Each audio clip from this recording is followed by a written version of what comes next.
Oke, kali ini kita akan membahas soal kimia SIMAK UI tahun 2019 untuk soal nomor 4 sampai dengan nomor 6.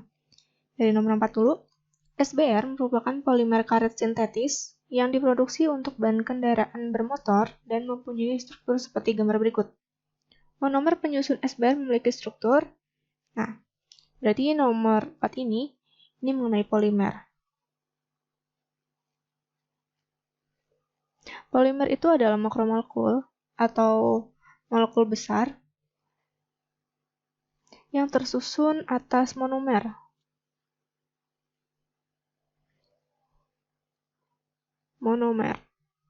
Nah, monomer itu apa sih? Monomer ini adalah unit kecil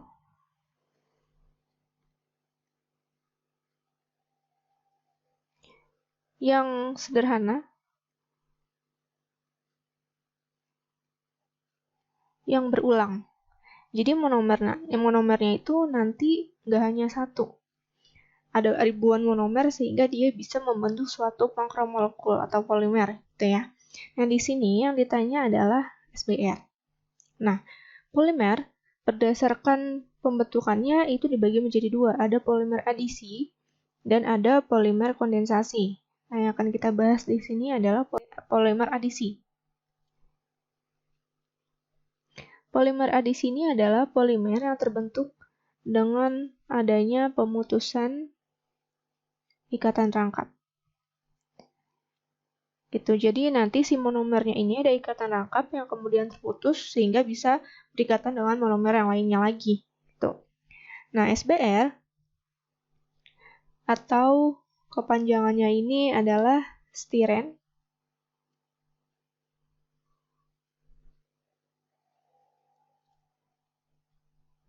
butadian,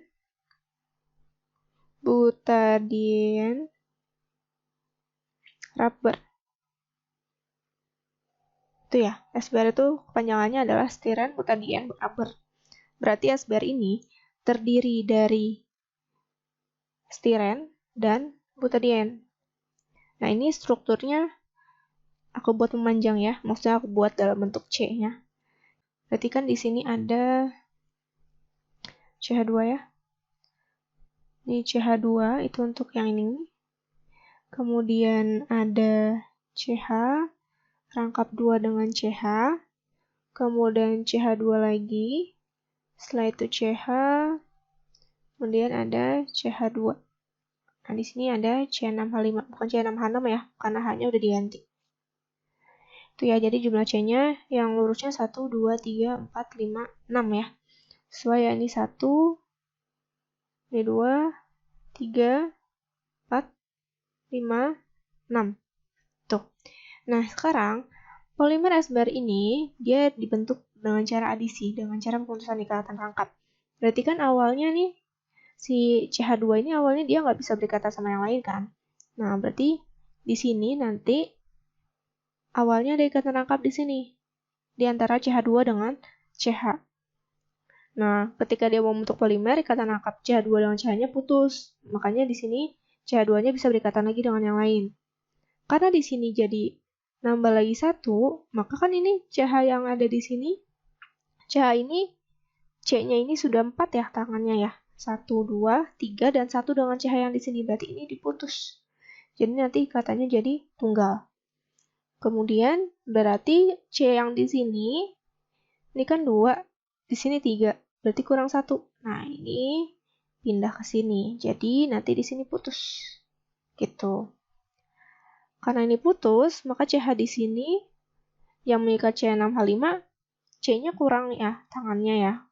Nah, dia dapat ikatan dari yang CH2 karena aslinya juga CH2 itu rangkap. Untuk membentuk polimer baru dia jadi tunggal. Tuh, jadi nanti aslinya itu dia adalah CH2 rangkap CH, kemudian tunggal dengan CH, kemudian rangkap lagi dengan CH2. Dan yang satunya lagi, ini CH, rangkap dengan CH2. Nah, di sini ada C6H5, gitu. Nah, sekarang ini sebagai butadiannya.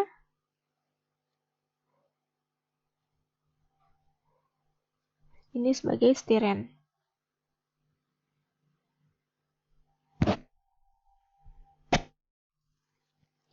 Sekarang bentuknya, tinggal bentuknya nih, kayak gimana ya bentuknya? Bentuknya berarti kan antara C1 dengan ini langsung rangkap ya. Langsung rangkap, kemudian tunggal, kemudian di sini rangkap lagi. Itu ya, ini untuk tadiannya. Dan untuk yang satunya lagi, di sini tunggal, kemudian di sini ada C6H5. Nah, di sininya ada rangkap. Gitu. Jadi untuk soal nomor 4 ini, jawabannya adalah yang E ya. Oke, kita lanjut ke nomor 5. Diketahui nomor atom unsur Na, Mg, dan Al masing-masing 11, 12, dan 13. Urutan jari-jari kation yang tepat adalah... Oke.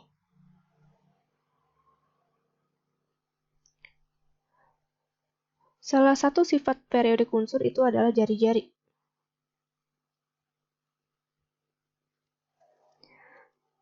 Nah, jari-jari ini, kita mulai dulu dari jari-jari atom, itu adalah jarak dari inti ke elektron, ke kulit terluar.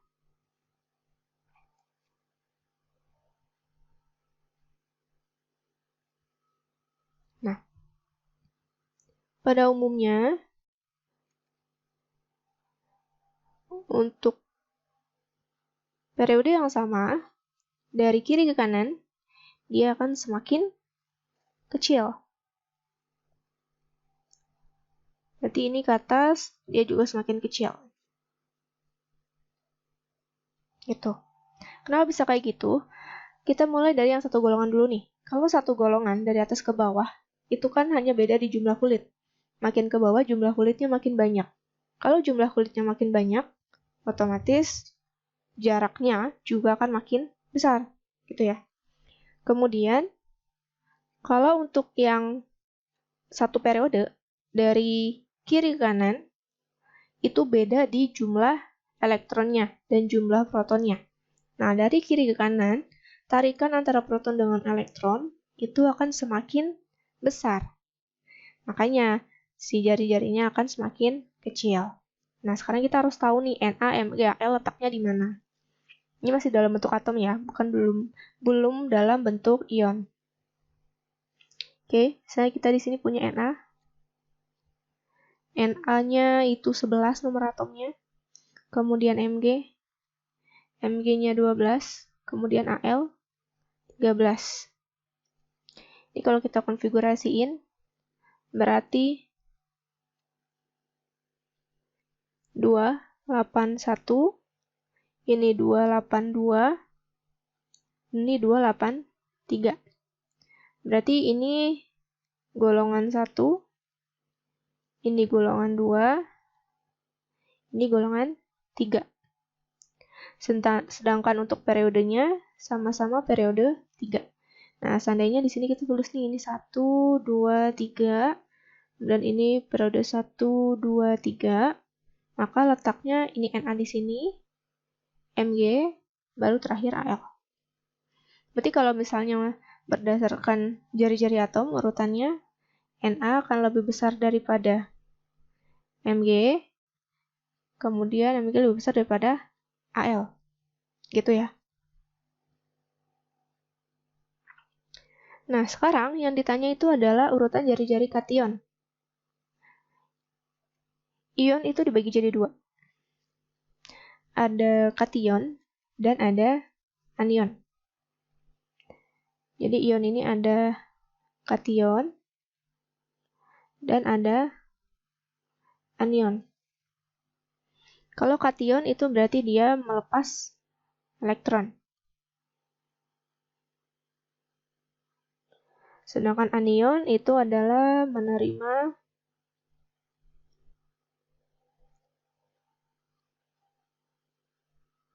elektron. Gitu ya. Nah, ketika kation dilepas, ketika elektron dilepas pada kation, kan jumlah elektron berkurang ya. Tapi jumlah proton yang ada di intinya dia tetap. gitu. Berarti misalnya di sini, misalnya 11, ya di sini tetap 11 kan, tapi ini sama 2, 8. Kemudian kalau 12, ya berarti ini tetap 12, tapi elektronnya berubah jadi 2 sama 8. Nah, satu lagi, di sini 13, berarti ini juga 2 sama 8 tetap. Nah, jumlah proton makin banyak, otomatis tarikannya juga jumlah proton makin banyak, tarikan juga akan makin besar. Nah, kalau tarikan makin besar, berarti jari-jarinya akan semakin kecil. Jadi, untuk kation ini, untuk ion kation, semakin besar kationnya, maka jari-jari akan semakin kecil. Gitu ya. Sedangkan untuk anion, ya ketika dia menerima elektron, berarti kan gaya tolak elektronnya makin besar. Sehingga jari-jari juga akan makin besar. Jadi kalau untuk yang anion, dia kebalikannya. Semakin besar anionnya,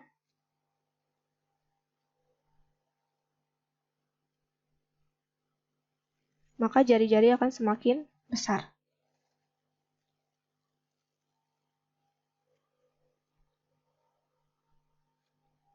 Berarti untuk Na, Mg, dan Al, di mana jumlah periodenya sama, kemudian jumlah kationnya Na lebih kecil daripada Mg dan Mg lebih kecil daripada Al, maka nanti urutannya itu menjadi Na plus akan yang paling besar jari-jarinya, kemudian Mg 2 plus, baru diikuti dengan Al 3 plus. Karena sesuai dengan yang tadi ya, semakin besar kation, maka jari-jari akan semakin kecil. Maka Al dengan jumlah kation yang paling besar, dia memiliki jari-jari yang paling kecil. Jadi jawaban untuk nomor 5 itu adalah yang A ya.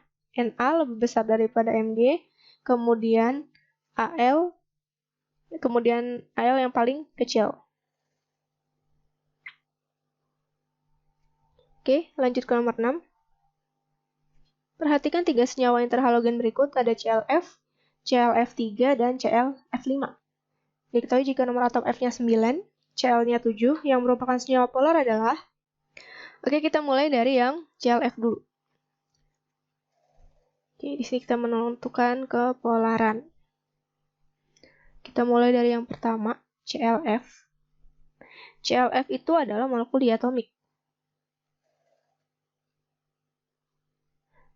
Tersusun dari 2 unsur ya, Cl dan F. Nah, untuk menentukan kepolaran dari molekul diatomik, kita menggunakan perbedaan keelektronegatifan.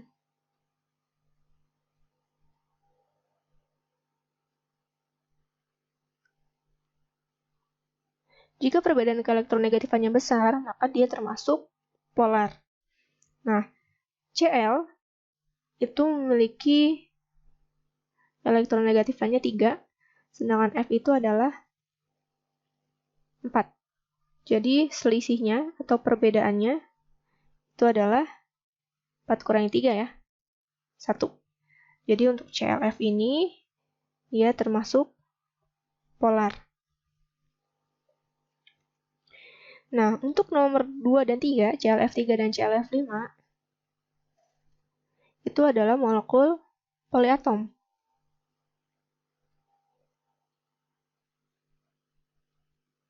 Kalau untuk molekul poliatom, indikatornya yang pertama ada Pb atau enggak. Yang kedua, bentuknya asimetrik. Nah, dengan adanya ada Pb dan bentuk asimetri, ini menandakan bahwa momen dipolnya tidak sama dengan 0. Nah, sekarang kita bikin yang ClF3.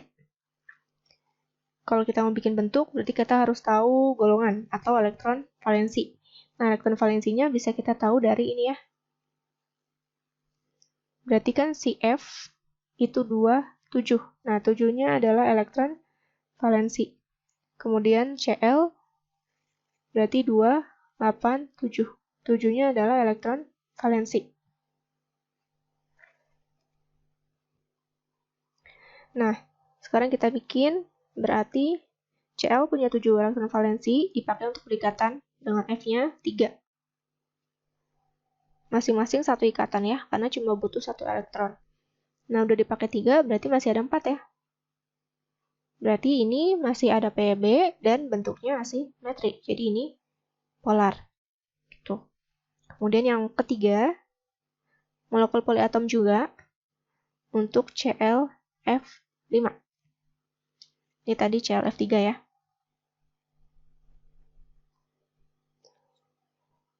Cl punya elektron valensinya 7, dipakai buat berikatan dengan F-nya 5. Berarti karena udah dipakai 5, dia masih punya sepasang elektron bebas ya, 1 Pb. Maka ini juga polar. Jadi, 1 polar, 2 polar, dan 3 polar. Jadi jawabannya adalah yang